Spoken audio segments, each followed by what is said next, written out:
Hey everyone, welcome to the very first episode of the rebranded version of this podcast. So it is now the Lift Free and Diet Hard podcast, and I'm your host, Andrew Coates.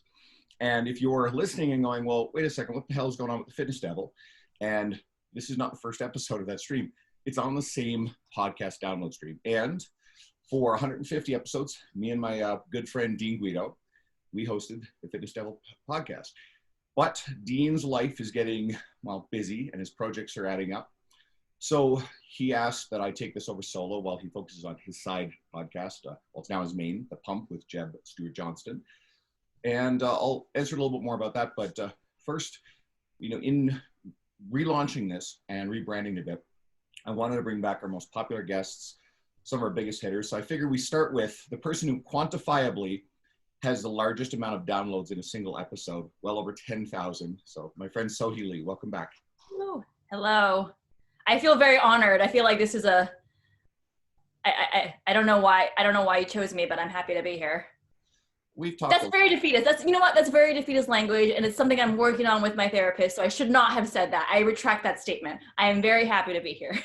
Yeah, that's actually an interesting point because how many people do you meet? Do you pay them a compliment, and their immediate default response is to sort of deflect or think that there's somehow not it? And I mean, I was taught to do that. I was taught that it was rude to accept, just point blank accept a compliment. I was actually taught it was more polite to turn down food when you were offered food or drink. You had to turn it down. It was rude to accept.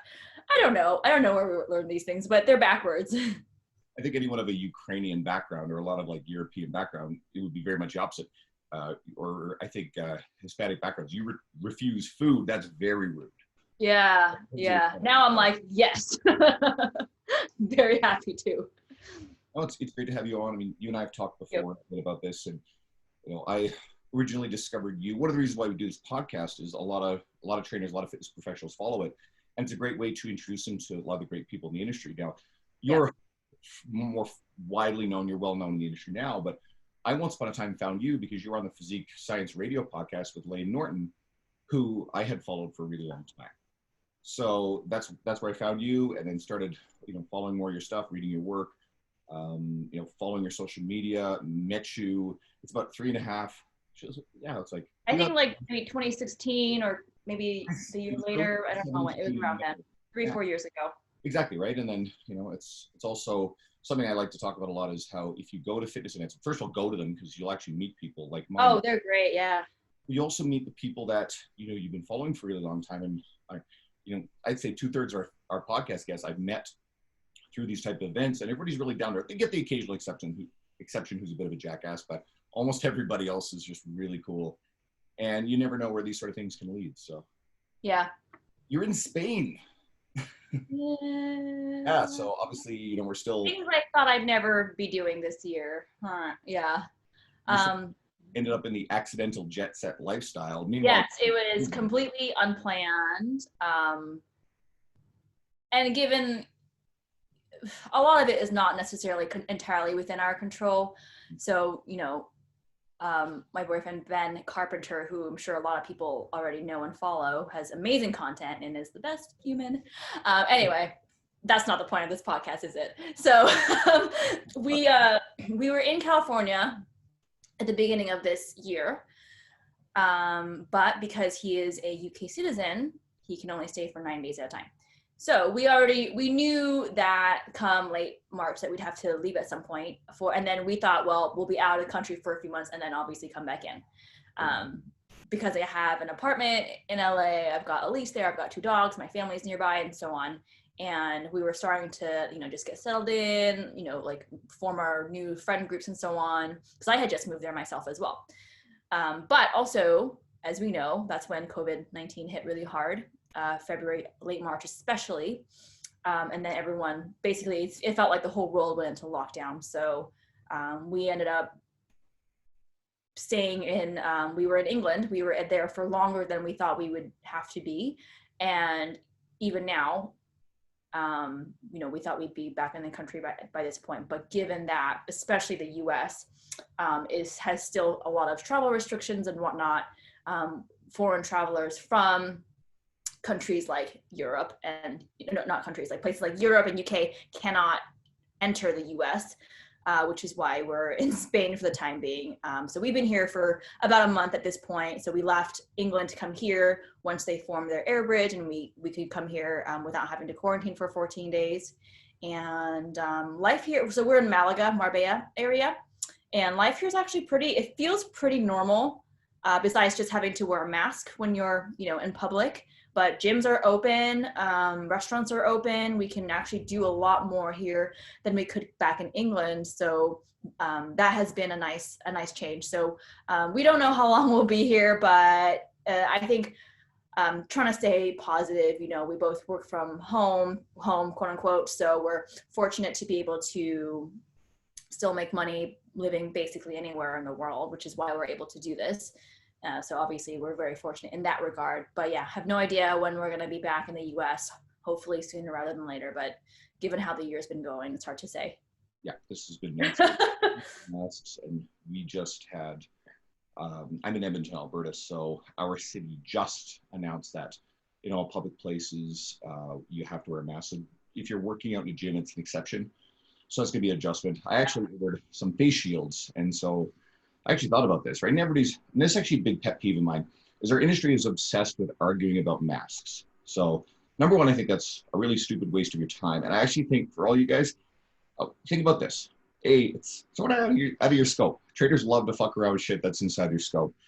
Well, what I actually see a lot of it is condescending, shaming sort of stuff out of, a lot of people, some who are really, really great people. And I see that stuff, and that stuff just rubs me the wrong way, because I'm not sure anybody's really in love with the idea of wearing a mask. And again, you have a following, you have your clientele or whatever. We're probably going to represent a fairly broad spectrum of thoughts. And so my thoughts are, guys, focus on the fitness stuff. Focus on the stuff that your people want to hear. And if you're arguing with each other about masks, especially if it gets really ugly, no, I think everybody loses there. I mean, we've got to deal with it. It's the way the world is right now. And, eventually it'll go away. And I figured out a solution. I'm just going to wear a face shield.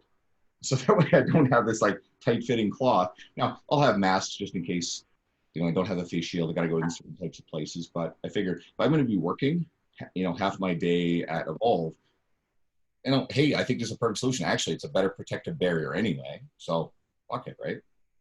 So that's out there.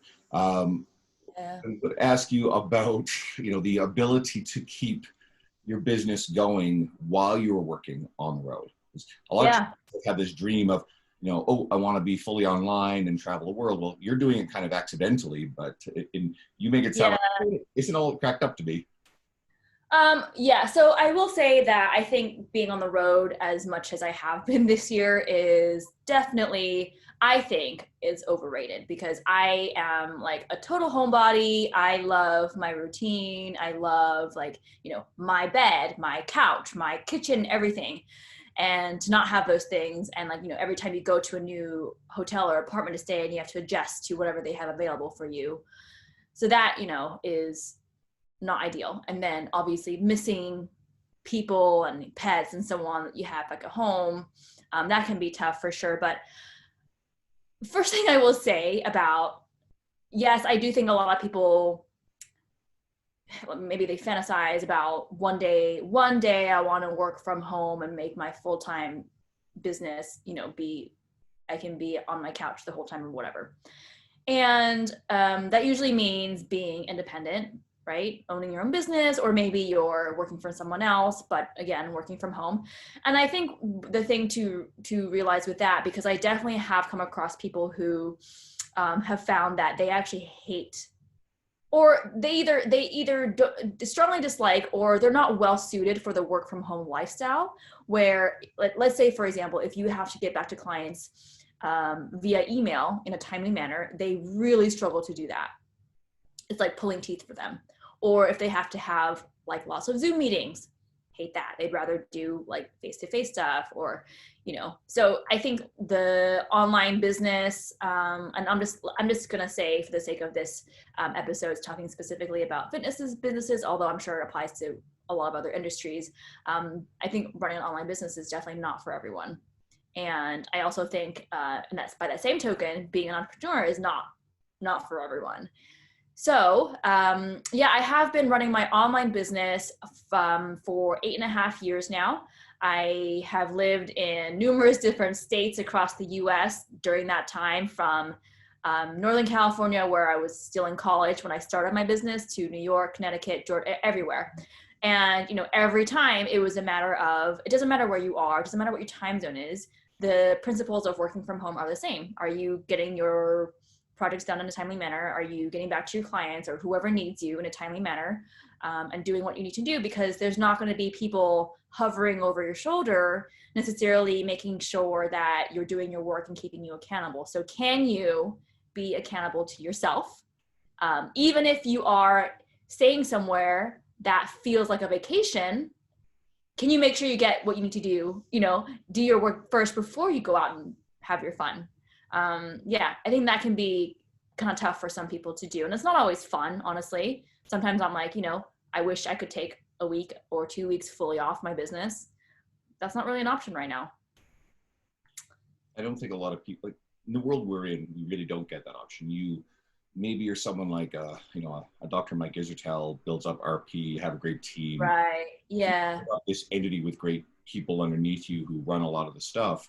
And then sure, you can turn around. And I'm not really sure Mike ever really does take a full week off anywhere. I think he just hangs out in his pajamas watching Dragon Ball Z. And literally, that's Mike for you. And they're a great organization, but not everybody gets to build up something of that level. Maybe again, you get your John Berardi, who we recently had on, the previous incarnation of the episode. It's going to be funny when I say, oh yeah, we used to have this person on, but hey, this is episode number 1. Like, what the hell? Yeah, yeah. So John Berardi was on, and he's really still very much a figurehead for precision nutrition, Yeah. but he's really stepped away from it, and he's getting involved in other things now. But Yeah. John also, he's not the norm. He's the exception. He's a founder and a very, very high profile example of success in our world. Yeah. I think it really depends too on when you are starting out as an entrepreneur, let's say in fitness. Do you want to be known as an individual? Like, does Andrew Coates want to be known as Andrew Coates, or do you want to be part of a business that you have helped found that you're not necessarily face of, kind of like, PN, Precision Nutrition, kind of like RP that Mike Israel does? Because I'm sure a lot of people don't know, hey, did you know that Mike is actually one of the main guys behind RP? Because that's not necessarily who you think of. Or like maybe there's not really a person you associate RP with at all, because the brand kind of stands, by itself, doesn't have someone's face on it. Whereas like me, for example, Sohee Fit, a lot of people know me as like Sohee Lee or Sohee Fit. So I am my brand. So I think that is an important distinction to make. And I think, obviously both avenues have their pros and cons, but I think the one of the drawbacks of the way that I did it is, yeah, it is hard to take time off, can be hard. And when you potentially when you hire other people to help with your business, it can be hard, especially if everyone like wants to work with you, because you are your brand, right? Anyway, yeah, that's just something to keep in mind. Pete Dupuis, we've had him on a few times, and he virtually every podcast he ever does, he mentions how all these parents, because Pete does all the sales, and so for Cressy Sports Performance, the parents, 12, 13-year-old kids who think their kid's going to be the one who makes the big show. It's like, yeah, so when do I get to work with Eric? Or I want to talk to Eric. Right, yeah. Well, actually, Eric is in Florida, and Eric is also now the strength conditioning coach, director of, I'm not sure the exact title, of the New York Yankees. So, I'm sorry, but your 12-year-old's probably not getting any, one-on-one time with Eric Cressy. And he, using the example of like putting your name on the business, he's talked repeatedly about how much he sort of regret having done that. Yeah. I think sometimes it's hard to realize that until years down the road. And then you look back, and you're like, I wish, thinking more like long-term, where do you ultimately want to be? But sometimes you don't really know. Sometimes you don't know where you want to end up or how you want your business to look like in 5 years or 10 years from now. It's a great problem to actually discover that. Yeah, I guess so. I don't think anybody who's in that position is going to be really upset that they wound up in that position. I also find with names that most of the people in our industry who are very well known, they use their name as their brand. I notice a lot of trainers use, especially with their Instagram accounts, they use a business name that's separate. Now, everybody likes to find their business name, but I do find personally a lot of those names sound very generic, and you don't then, like, I'll follow certain accounts and I can't always remember who is the person that I know by name who has that business name. And sometimes it's just a personal trainer's business. Yeah. And my thoughts on that one are kind of tough because it's like, shit, you stand out more as an individual, right? So if the goal is brand growth and reach and helping more people, I'm almost biased towards using your name if you are in fact a trainer. If you're building up something like a company, like, again, we use Precision or RP, then I think, yeah, that's the other way. But I suppose it's also fair to say if Precision Nutrition and Renaissance Periodization were two of the biggest companies in the space in the world in this, then, and let's say some trainer opened up Renaissance training in their gym, it wouldn't have any meaning to it. So its meaning is also because of its success. So looking back at it, we know what it is. Therefore, like, oh yeah, it's Renaissance Periodization. So, but I kind of prefer, following fitness professionals who go by their own name as their brand first. Yeah. I think, despite some of the difficulties that come with being your own brand, I do ultimately prefer it this way because, I think for me, my platform and the message that I send across and the things I talk about do tend to be a lot of times, somewhat personal in that they are oftentimes a reflection of like what I am learning or what I believe or what I'm going through, stuff like that. And I also find that followers can feel a lot more connected to you and your brand as a person. And that connection can be really invaluable. Do you think that, I think I know the answer is, but do you feel like your followers are more connected to you the last, say, 5-6 months or whatever, because you've really pivoted in a lot of ways? And if someone wants to go into the depths of kind of the catalyst of all that, you've talked about that, on the podcast with Jill Coleman and Danny J, and I think that's a known thing. But you've got your relationship with Ben, and that's something that you now showcase. You're a lot more open about who you are. You smile and you're having fun and everything in ways that you just was never. That's new. What, but it's true. And anyone you would know. So there's been a dramatic shift, but I think the best way to put it is you've been a lot more of your own personality. You've said it as much versus kind of just that very polished professional. Yeah, and I think it's like, it's not that it's not that I'm a different person now. I think it's just more, I have less of a wall that I put up. And don't get me wrong, I'm still very, very private in many, many ways. Like, I am the kind of person who would be terrified if my home address was public, for example. I'm just so private in that regard. But I feel like I have the space to really be myself more. And, being around people who actively encourage that has been huge for it. And it has been funny. I've gotten so many messages from people saying, you look like, it's night and day. You look so much happier now. And I'm also starting to be a lot more open about my own struggles, like mental health struggles and so on. And that resonates with so many people. I actually just did some stories on it yesterday, and I was so overwhelmed with, I don't know that I've ever gotten this many story replies in my life, as long as I've been on Instagram, that I think I only opened one. I was so overwhelmed. I was like, I don't even know where to begin. So I think that resonates with a lot of people and helps them, feel less alone. And I people say, like, it's nice to see someone with a big following openly talk about something that is so stigmatized. And that's been pretty cool. Well, one of my best friends, Sarah, so she started following you on my recommendation, and so she loves your stuff. And she actually mentioned that very specifically. I told her you were coming on as the first guest of the rebrand. Aww. And she mentioned the stuff, how she likes how you're being more open about the mental health stuff. And you've always been open about, the history, the past with disordered eating behavior. Yeah. Right? Like that for sure. But it didn't really go much beyond that. And the point I, about like, I find the eating disorder stuff very easy to talk about now in comparison to even though technically like anorexia and bulimia are technically like forms of, you know, mental health absolutely struggles, specifically talking about like depression, or even if it's not depression, you know, anything that you're struggling with, that I find more difficult for sure. with the mental health stuff, it is getting talked about a bit more in the industry. You can sometimes notice that there are people who go the other end of the spectrum where they dive into it to the point where it's like, you know, oh, there's being vulnerable, and then there's obviously being really using it as a tactic and a ploy, and it's Yeah, and I don't want to be like that. Yeah. there's nothing to be further from the truth. Like, yours is always authentic, whatever you're doing. But have you found that, you know, the engagement has grown to another level since, you know, you're showing more of your life and more of those sides of you? Yeah, I would say so. I think my DMs, for example, are a lot more active than they used to be, just because, like, you know, when you're all you're doing is educating, which I think is obviously fantastic.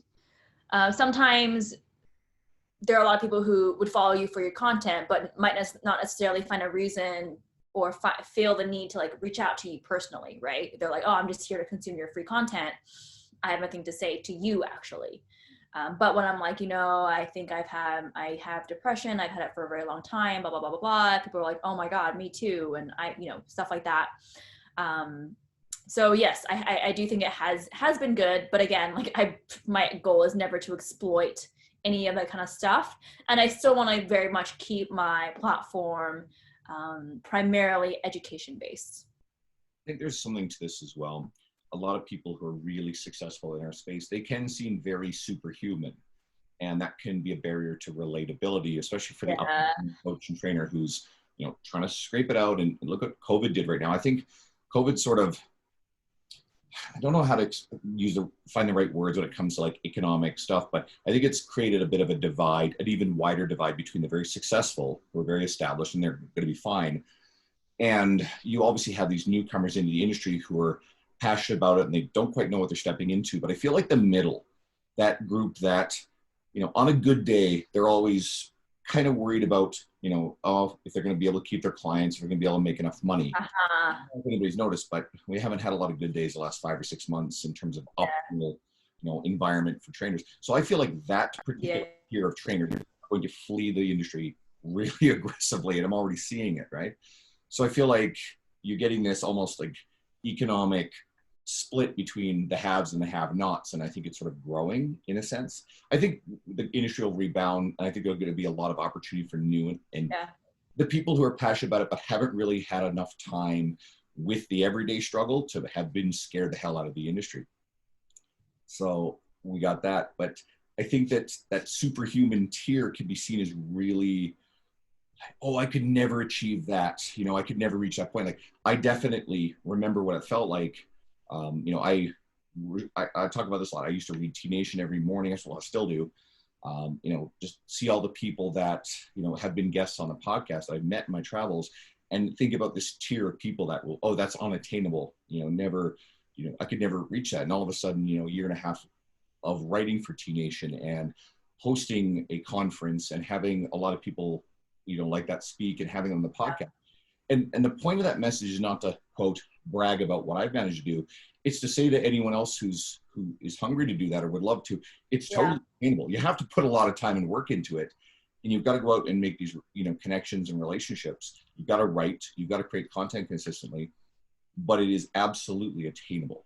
So going back to that, the superhuman sort of quality, are there any sort of less than superhuman things that, you know, you struggle with that people don't necessarily get to see? Or, you know, as people feel this really big cumulative success from their point of view. I mean, you may still feel like you have a lot to accomplish, but, you know, they don't necessarily see the struggles or the failures or whatever. And so I'm sort of curious about the stuff that you do as attitude, as habit, as behavior that gets you through those struggles. And it's probably the same stuff that built you up to where you are in your career anyway.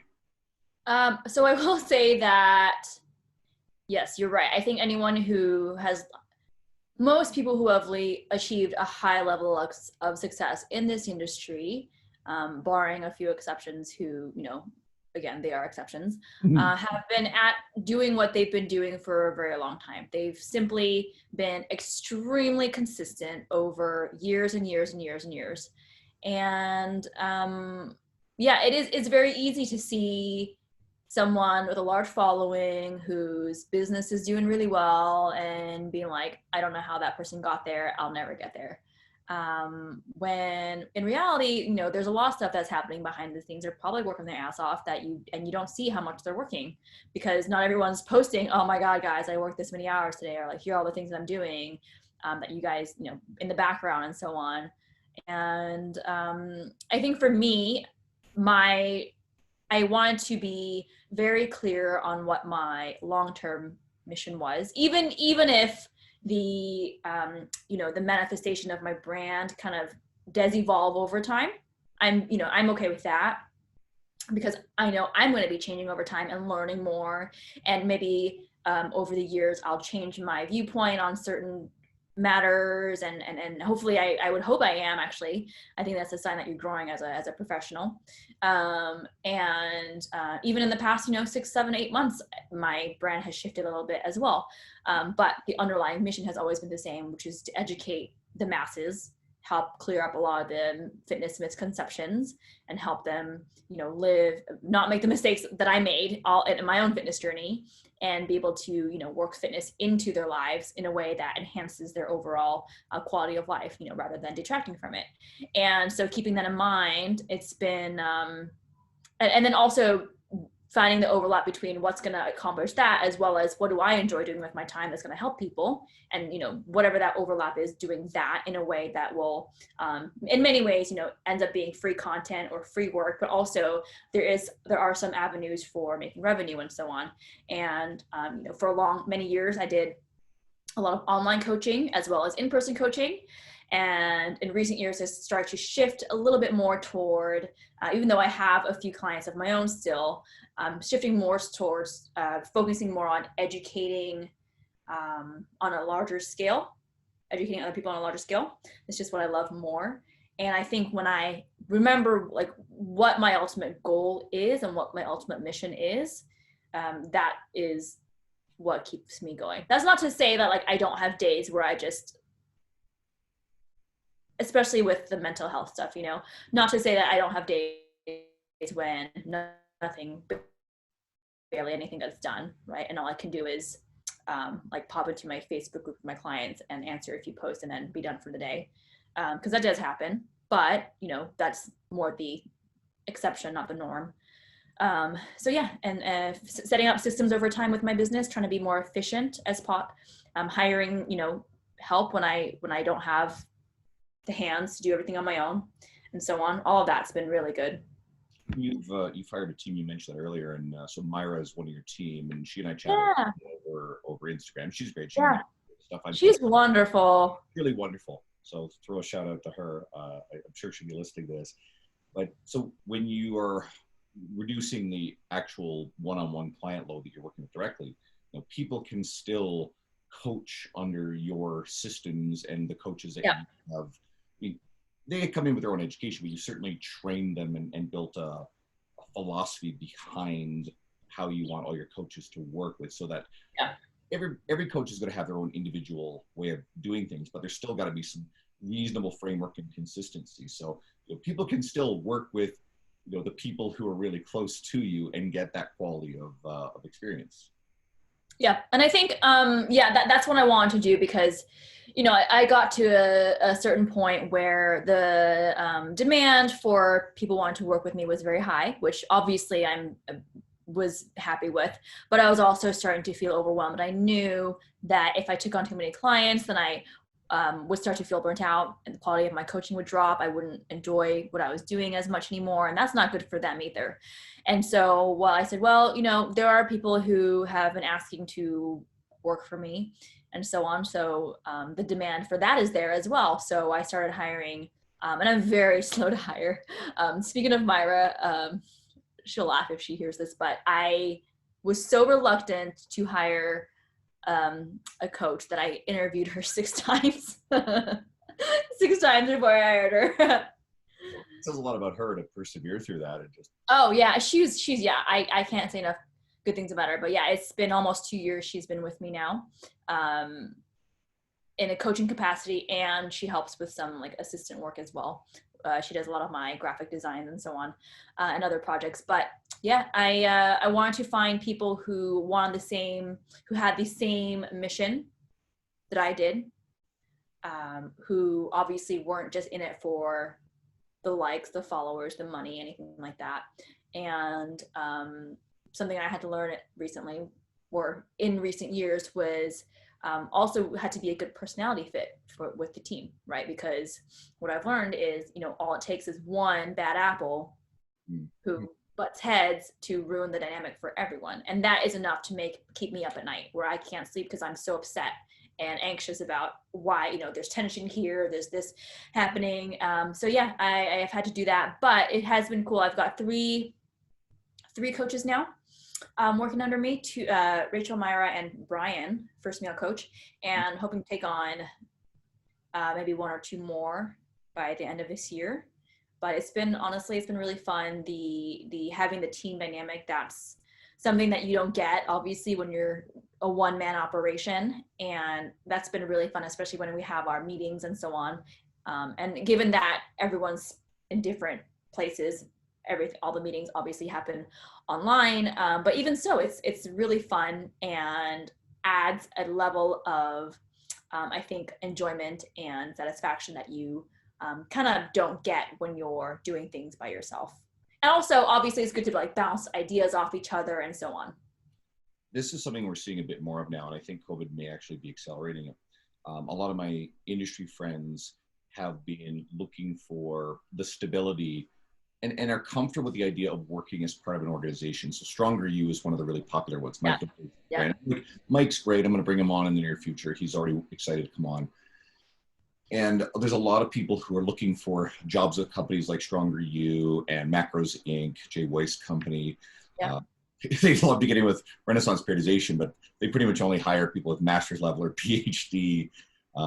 You know what? Good for them. I mean, I'm not quite to that level, but for the most part, I do have like some level of standard. And even though we know formal education is not everything, but it is something, right? Yeah. So good for them.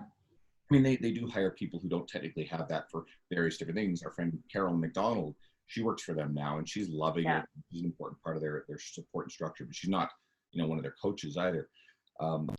Anyway, so you're seeing more and more of these trainers that are feeling comfortable with the idea of being part of a greater brand identity. Yeah. A lot of trainers think, they have to grow their own and be successful with their own name. And it's really okay to go this other road. And yes. The right kind of personality fit. Now, every once in a while, someone like our friend Derek Stanley, he branched off. Yeah, he branched off and is doing his own thing. And he's just one of the nicest, most awesome guys ever. And great guy. Yeah, agreed. Passionate about what he does. We all got to hang out together in Texas, in Dallas. That was a really fun time. That was really fun. Yeah, you invited me to meet Lane for the first time, and Brad Feld was there, and I met that's right, who's wonderful. Yeah, and Newmeyer.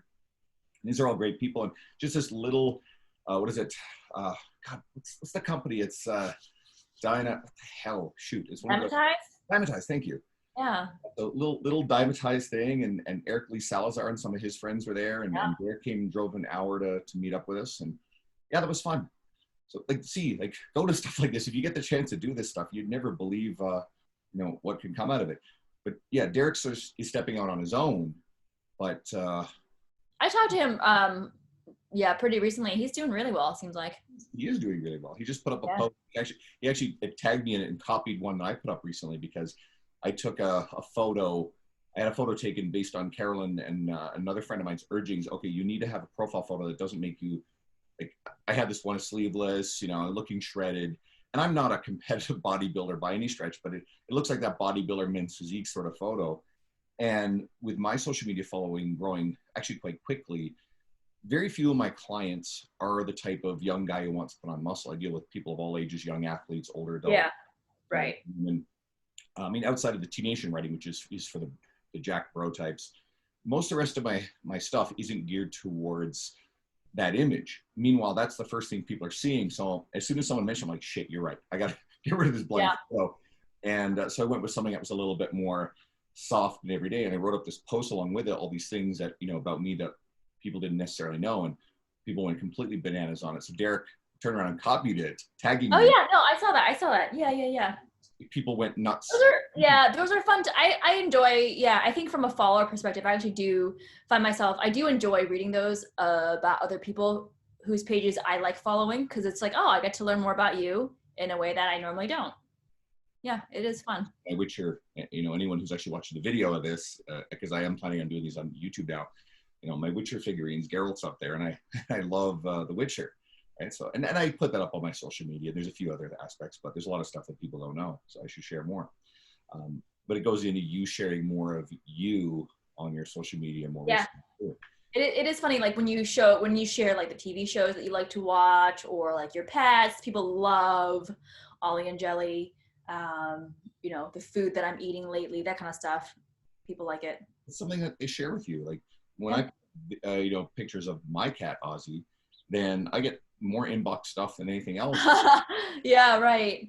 It's all these women that just love Ozzy, and he's cute, so cool. But sorry, you can't have him. I'm keeping him. I'm rather fond of him. Yeah. So the other thing that I wanted to ask you about, we dance around sort of content creation. One of the things that you do really well is, you take a lot of pretty straightforward stuff and you put it out, make it really accessible. And I think a lot of coaches struggle with where do I come up with ideas? How do I create content? I think they're all afraid to say the everyday stuff that they feel like has been said 1,000 times. And, you create new and interesting ideas, but a lot of your stuff is not, earth-shatteringly need to be a novel. It's actually, it's just well put together basic concepts. And you're doing it constantly, and you've been doing it for years. Yeah. So obviously that doesn't go out of style, but these coaches are afraid of doing it. So do you want to explain kind of that? Yeah. So I think there's the mentality, and I think I'm fortunate in many ways, because I feel like when I first started out my business, I wasn't planning on doing what I'm doing now. It wasn't, this is my 8-year plan, whatever. It was more like, well, I have some extra time. I enjoy doing this. Let's see if I can start a blog and see what happens. And well, if I'm going to be collecting money, then I have to have, I have to form an actual business. So here's my LLC. And then one thing, just leads to another, and ta-da. But one thing that I did have going for me that I think would actually serve me really well was, I was a little bit naive in that I didn't have any of the doubts and fears that a lot of people have when they start out as entrepreneurs. Like, what if I fail? What if no one buys my product? I never had any of that. It was like, oh, my ebook's done. Hey guys, it's done. And then however many sales I got, I'd be like, woo, yay. And then, there's none of the anxiety, none of the doubting, none of it. And even with like the amount of revenue I made every month, I was like, whatever I make, cool. Oh, that's awesome. Cool. If I go down, I don't care. Next month is better. Great. So in that way, it was like, I didn't have the like mental resistance and so on that I know a lot of people struggle with. And when it came to creating content, I really just started out with, well, what am I interested in that I think will help other people, right? And as I kept coaching people, and I worked with more clients. And by the way, that's where you can get a lot of your ideas, is through conversations with clients and the questions that they ask you. Is you keep noticing the same things coming up over and over and over. And I noticed from my perspective as well, when I'm following other people's content and so on, sometimes I notice it'll take 4, 5, 6 times for me to see the same message for it to really sink in. And so that's when I realized, one, people aren't doing enough of the basics in fitness. So we need to be constantly reminding them of that. And even though maybe for people like us, certain concepts may seem very obvious and, simple and so on, to a lot of people, it's not. And we're not reaching enough of those people, of the general population, who are not necessarily fitness minded, or they're new to fitness. So when I say, oh, like, this is obvious to me, I'm like, who cares? It's not obvious to your aunt, to your grandma, to your uncle, to your cousin. They need to know this stuff too. And so I think, maybe I make a video on a topic and it resonates with some people, but not with others because they're not video people, or they're just not at the point in their lives when they're ready to be receptive to my message. So if I do it again in 2 months in the form of an infographic, maybe they're like, oh, I get this. Or maybe I do a funny meme with the same message, like, oh, now I get it. Now it clicks, So yeah, I'm always like very intentionally repeating the same messages over and over. And by the way, if you want to build a strong brand, you should be repeating the same messages over and over. You can't just always change what you're saying. I think that's how you build the base of the foundation of a very strong brand is solid, consistent messaging, whatever that is. So I do that all the time. And then over time as well, that can slightly change and so on. Because, what I was saying 6 years ago is not necessarily what I'm recommending now today, You said it in there. There's new people, there's new entrants to fitness all the time. There's the woman who finally reached the point where she wants to get off the yo-yo dieting train, and she's found someone like you who's got a better approach, and she's a new follower. Well, yeah. She's not going to scroll to the bottom of your feed and read, no. 5 years worth of infographics and posts. She's going to see the thing you post today and tomorrow and so on. Right. And people, God, I mean, if only we gave a piece of information once, it clicked, and then someone got nutrition right for the rest of their lives. We know that right. works. People pay for, 2 hours a week coaching constantly just to be held accountable and refreshed. So the same message over and over is still resonating with and helping people who've seen it on your feed 100 times. So there's no reason to be afraid of being competitive. And I found that with some of my stuff, it's kind of a half and half of things that, is perspective that a lot of people haven't been seeing. But then a lot of the stuff I've been posting is very routine, very, very, old, maybe said with my own words, but it's resonating with people. I'm like, you guys have heard this 100 times, but yet for some reason or other, at the time it grabbed onto someone. But maybe it's not just that people who maybe it's not just your potential customers and your readers want to learn from you. A lot of it too is your colleagues see what you've written. They're like, I like the way he's articulated this. I'm going to share it because his sentiments echo mine, but maybe he did a better job of saying it than I did, or it's just another variation. I'm going to share that too. So that's another angle to think of it. But I do think that there's a lot of value in not overthinking those things too much. Like obviously you want to have carefully thought out posts, right? If your caption is full of typos and so on, you don't want that. You don't want like a half-baked thought. Be intentional and be thorough, but don't overthink it to the point where you're like, it's not perfect, I'm never going to post it. Because sometimes, I have had times when I've made videos and stuff where I'm like, you know what, like I don't love the lighting in this video, but I don't really have the opportunity to refilm it necessarily, and I think it's still better if I post it anyway, because it'll still help some people, right? Like last year or maybe the year before, I did a video for my YouTube on how to calculate your dieting numbers, and people love that topic. They want to know, like, what are my dieting numbers and so on. So I was like, okay, cool. I'm gonna make a video. And I wore these glasses, and the ring light reflection, I didn't notice till after everything. It was like you could see the yellow rings in the glasses the whole video. And I was like, oh, fuck. Like, you know what? I don't want to refilm this, but what I will do is make a joke about it in the first line of my caption. Totally. And then anyway, here's your video. And that was fine. So at some point you got to be like, you know what, this is good enough. I'm going to move forward anyway, because I see a lot of the opposite happening where people are like, if it's not perfect, I'm never going to let it out. And like, then you don't help people. If you do that, you won't help people. I've stumbled over words on these podcasts more than a few times. And Dean and I, through the first 150, we've edited one episode ever. And it was because a guest thought, man, you know what? Maybe I don't really want to talk on that topic. Hey, can you guys just take that question out? And we're like, sure, done, poof. That's it. Otherwise, we've never chopped up anything. And we flubbed stuff. And that's just part of the experience. If anything, it makes you kind of more authentic and real. And people love bloopers. Love them. Yes, yeah. The blooper would be shooting a video on my, I think it was on, well, Instagram or my Facebook or whatever. So Christian Thibodeau saw it and he's like, oh yeah, if anyone has ever heard Christian's accent, French Canadian accent. So he pops up something that he'd shared a couple of years ago, and it's a whole series of him goofing around. And Christian is this intense, jacked, Yeah. almost terrifying looking creature. Yeah. Looks like Vin Diesel on like just really gassed up. And Christian is just this goofy, sweet, wonderful guy. You see him just being playful. Yeah. And Yeah. that probably got more traction than anything else he shared. So. Yeah. I agree too. I think, when I do my educational videos nowadays, I tend to script it a lot less than I used to.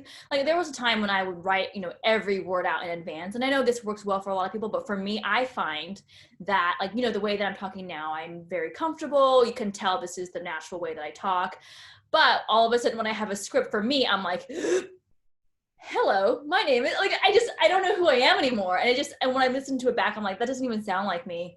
So when I do videos now, I would much rather be like, okay, I have in my head, these are the points that I want to mention and let's just go. And then I feel like it turns out better for me. Comes with experience. Right? Yeah. I've scripted these things for years. And then we hit a point semi recently where life got so busy. We just, okay, I'm not going to worry about sitting down and spending 2 hours, like, writing out a bunch of like crafted questions and reading them off a script. We had fun with that. Anything, Dean would notoriously fumble the questions, and then we would make fun of him for screwing up words. So, and then just hit this point where we stopped doing that, and it was just free flowing, and we saw where the podcast took us, and these are always really fun. So, I'd say, like you said, preparation early on as you practice it, but you get to a point where it becomes much more natural when whatever. Especially if it's a topic that well, if you're really confident in that, it kind of like when you ask me a question live about a topic that I know well, I should be able to comfortably explain it back to you without having to be like, let me look up a caption real quick. Like, I know it, right? So yeah, to some degree, yes. But I do love the more casual, comfortable conversations. Except the times where we've gotten you to go off in, I almost hate the word rant because people. My ranty Sohee. Yeah, we've gotten really fired up over some stuff in the past. I'll say to anybody, first episode you're finding, definitely go back into the old, stuff. It's all in the download stream, and this is I think this is the fourth time you've been on with us. Yeah. But and they're great, right? The first one was one of our earliest, and that was the one that went off to like this massive download spike. Mm-hmm. I feel like now there's so many more people doing so many more podcasts, and audiobook listening is exploded too. So you're competing for, against a lot more. But I mean, I don't worry about that. I just try to do good quality stuff, and our audience, I got to get used to not saying our anymore. The audience that is now here. Yours now. It's all mine. It's all mine. Dean can fuck off. He's got his own. It's been really strong and stable, and it's engaged. I get a lot of messages about it on social media. So, and that's one of the reasons why I keep doing this. There's a lot of reasons that go into keeping the podcast going. I get a lot of personal value out of it. And if anybody were to ask, kind of what's the point of this, is like, fuck all you guys. I want to have a conversation with Sohee and learn myself, right? I find this stuff interesting, and I get to hang out with my industry friends because we haven't been gathering any events this year. So, and we'll share the conversation with everybody else, and hopefully they get a lot of value out of it. So one more thing that I was curious about, and let's see. Oh yeah, you see now here I am fumbling over shit because I write notes down. The saying no to people and requests and opportunities. I made a joke recently on Instagram about, you're never gonna, no great opportunity is gonna show up in your DMs and your Instagram. But you have a massive following. You have a whole bunch of different things that you're involved with your career, and you've been doing it a long time. People have to be making asks of your time. The fact that I wanted you to come on this podcast was an ask of your time. So how do you triage those requests? Well, I will say that I am really bad at saying no. I am a notorious people pleaser to the point where I will knowingly, continually violate my own personal boundaries just to keep someone else happy. And then even if I know I'll end up stressed and unhappy as a result of it, I have been that way for a very long time. So that's something I'm working on. Hence, part of that is what is happening in therapy, for example. However, I will say that what has helped is having, I have someone who screens all my emails for me now. Well, she's been doing it for almost 6 years. 6 years, a long time, to where there's that barrier where she knows what opportunities I would or would not be interested in. So a lot of times she'll just be like, nope, no thanks. And I don't even see it at all, right? I don't even see like any requests. But, I get sponsorship requests every day, every single day. I have exactly zero. I have zero because, I haven't found any brand that I feel like, that one is willing to offer like a paid partnership, and two, that I feel like I can authentically vouch for, right? So yeah, those are easy to ignore, especially when they're cold emails or cold messages. And I'm like, you've never messaged me before in your life. This is obviously a copy and paste job. And you're just asking for stuff from me. So no, yeah, I'm very easy for me to ignore those. But yeah, there are times when you get like friends or like colleagues who not necessarily are friends, but you kind of know each other, asking you for stuff. And that's the kind of stuff that I like really have a hard time with. But as I'm starting to learn that saying no is not a rejection of them, it's just honoring my own boundary. My own boundary, because again, yeah, it is asking for more of my time. And for me, like, at least the way that I think of my work and my business is more in terms of energy, not time. So when you're asking for an hour and a half for me to be on a podcast explaining these concepts and so on, the time, I don't really care about the time so much as now I'm mentally drained, right? And I probably won't do much for the rest of the day because that took all of my bandwidth. So yeah, I'm trying to be more and more protective of my time. So yeah, I'm actually doing like barely any podcasts lately. I'm turning them all down. Me, obviously, but I just drain you. The rest of your day is going to be drained because I think that actually today I'm okay. This isn't a this is a uplifting chat. But let's see what else. I'm not good at saying no, but I'm it's a practice. It is a skill. I think it's something that I'm trying to get better at. So I can say I'm really sorry, but I don't have I can't fit into my schedule, or trying to be more unapologetic about being like, hey, can you reach out to me in like 3 months maybe, or 6 months? And at the end of the day, if they get offended, that's their problem, not mine. And trying to be okay with that instead of, being riddled with guilt and anxiety and be like, oh my God, did I make them upset? You know what? I'm learning at some point you have to be a little bit more selfish and look after yourself better. Because again, like if I'm not feeling great, if I'm not in, if most days I'm not feeling like tip top, I'm not putting out my best work to help other people. So that just, is bad news for everyone. a couple of points I'll throw in there too. And, anytime that I'm asking someone to be on the podcast, I have a really good listenership and following with this podcast. So this is still putting any guest who's on here in front of a lot of people. Two, and I'm holding it in my hand, so this is Sohee's book for anyone who's watched the video. Eat, Lift, Thrive. So yeah. And I've actually had a lot of people in my world buy this book. It's in 4 languages now. I saw that. That's really cool. So yeah, I'm pushing for Spanish too. English, obviously, Chinese, I think it's Hungarian. One of my clients in like Norway actually last year was like, did you know that your book is in this language? And I'm like, what? And then most recently French. So I said, hey, can we do Spanish next? That'd be cool. But yeah, 4 languages. This book could be great for someone who really enjoys, is engaged with this type of stuff you're putting up on social media, but just wants it all in one, package form. Yeah. It's especially heavy on the exercise stuff and a lot of the philosophy behind what you're teaching people. So, if I'm going to have a guest on here, I want to promote the hell of them. I literally want you guys to go follow Sohee. If you're not already, you fucking well should be. And, I always do this too, and I do it very deliberately because I don't have the career I have if I don't have a handful of people who I love your your message, your work. It's taught me a lot. A lot of my nutritional philosophy is grounded in the stuff that you've posted, that Lane has posted, and you and Lane obviously, go back. There's a lot of, interconnectivity there. A lot of history there. Yeah. A handful of other people. You mentioned earlier about, not a lot of fitness professionals show off, how hard they're working. And sometimes it can be a little over the top, but, I like Luca Hocevar a lot. Luca's been on here a couple of times. If you want to be reminded of like, hey, just work a little bit harder. I mean, don't burn yourself out.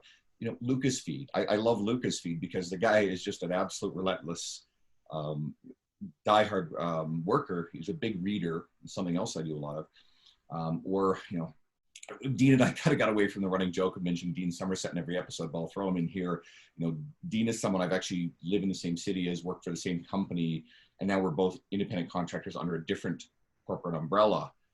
And we're not employees, but I've had access to a lot of his continuing education in my life, and I followed his message, and he's been a major inspiration.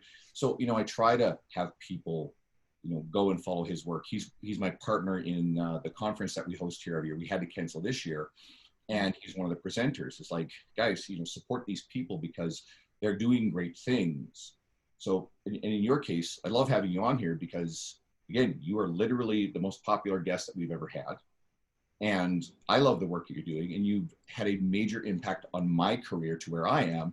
And I don't know, like, I feel like I'm doing pretty well here with everything that's been going on. So, another important point too, and it goes to this is, if you're someone who's thinking about a podcast or, making asks of people, well, I think you're going to go about it a lot better if you figure out a way to do a lot for them than you are just asking someone for a favor that's going to be draining of them.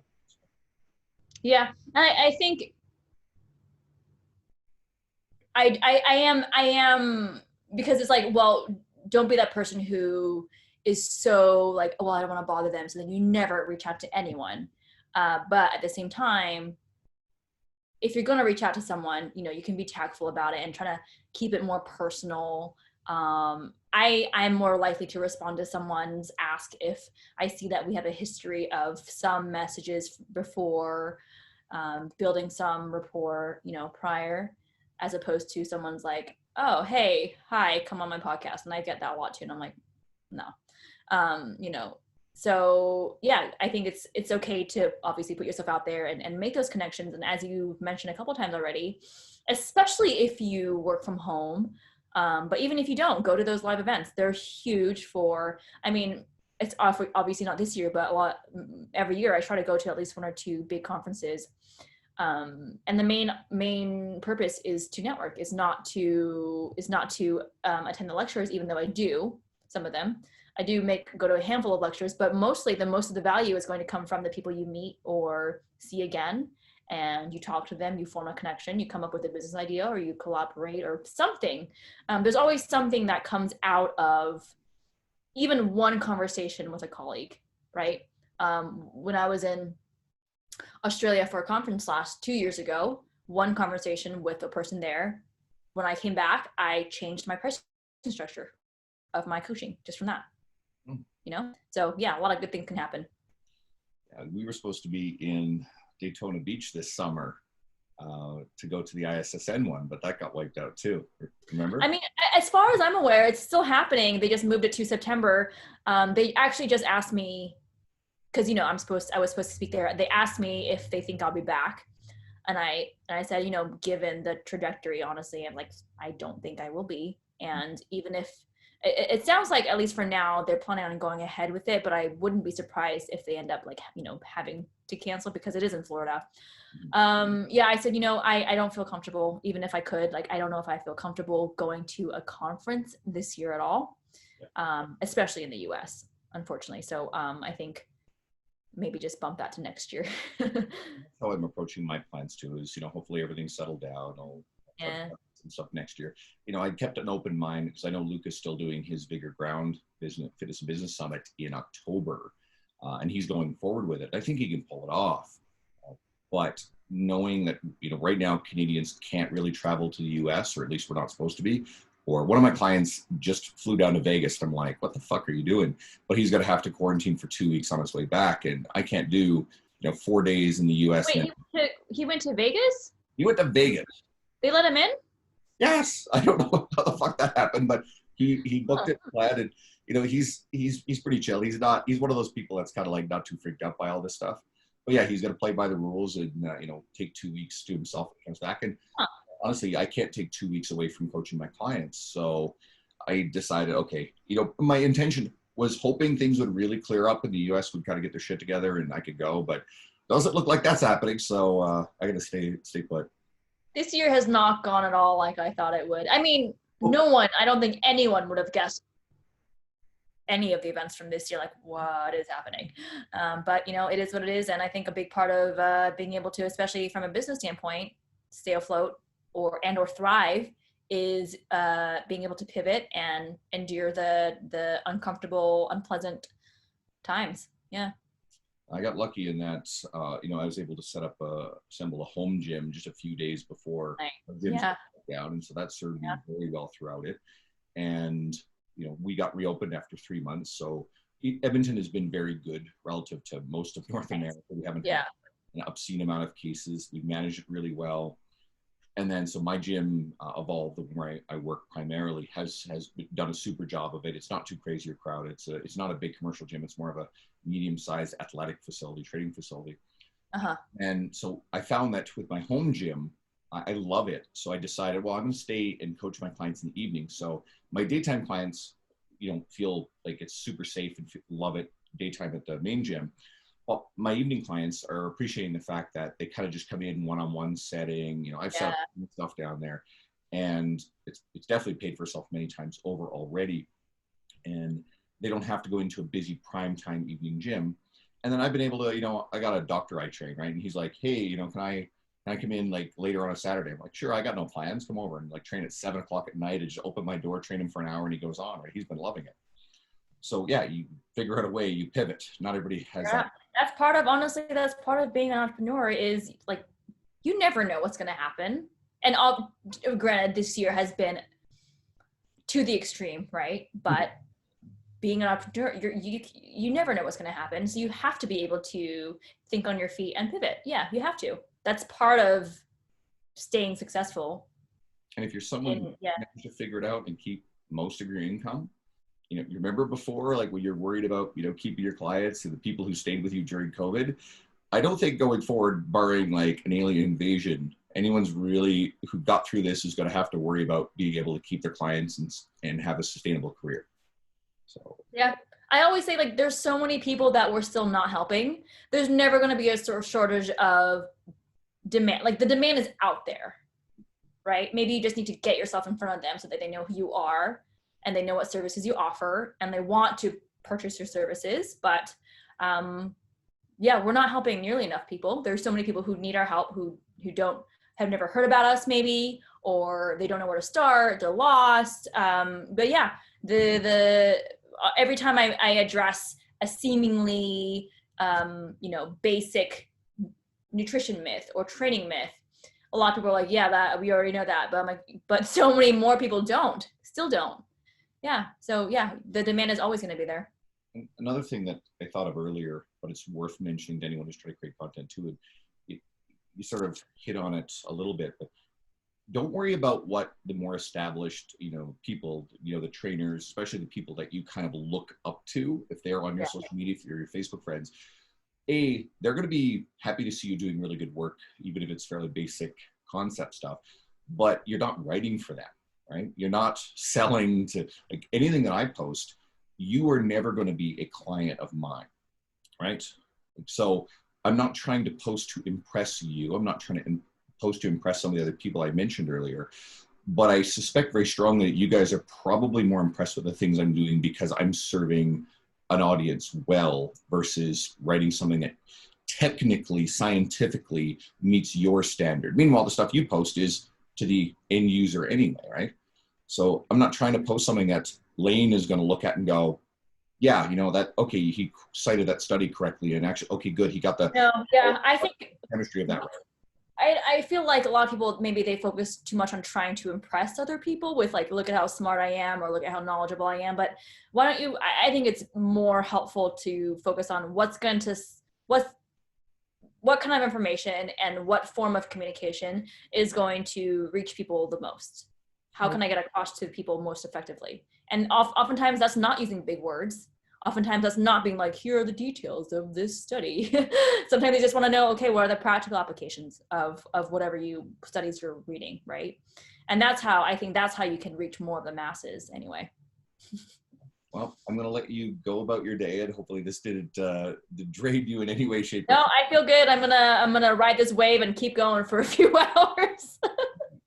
But, no, I really appreciate you coming on. So Yeah. all the listeners, this is the very first of the rebrand, and I'll upload it. I'll give you the details off air, and everybody when they're listening to it, it's up, so you're already listening to it. And a few thoughts too is I've got to get better at this. Is first of all, I am working on building my own Instagram following. I've been doing this way too long to not have put more effort into it. So if you want, find me on Instagram at Andrew Coates Fitness. And I hope that the listeners, the people who are enjoying this, you guys will share this with other people. That way I can reach a broader audience. I can get more great guests on for you guys and help you. And, reviews, preferably 5-star versus 1-star. It's always good on iTunes. And I don't think there's much more housekeeping than that. So, and of course, I can't stress this enough. You should be following Sohee and engage with what she's doing, right? Yeah. I'm Sohee Fit across all of my platforms. Very easy. Very easy. Thank God there's no other famous Sohee. There's one guy, his name is Chris Vrooman, and Chris is, just, general trainer, whatever. Turns out there's a Chris Vrooman who's also a keto guy. Oh no! Who shares this, right? So that can be confusing, huh? Not a common name, and yet somehow there's two of them in our space. So yeah, thankfully there's not another Sohee. Oh, good. All right. I hope you guys have a wonderful time. Thank you. I'll, you know what? I still have to get Ben on as a guest. I mean, I won't make that ask soon, but if it's something that he's interested in, I'd love to share him with the audience. He is a wealth of knowledge. I've actually been following him for a very long time. He puts out a lot of really cool stuff. He's pretty. So, girls, if you want to follow him, he's very pretty. Yeah. But he's not available, so back off, bitch. Cool. Thanks everyone for tuning in. I really appreciate you coming on for the first version of this, and I've got a lot of big, great guests coming up. So stay tuned. I'm looking for the stop recording there.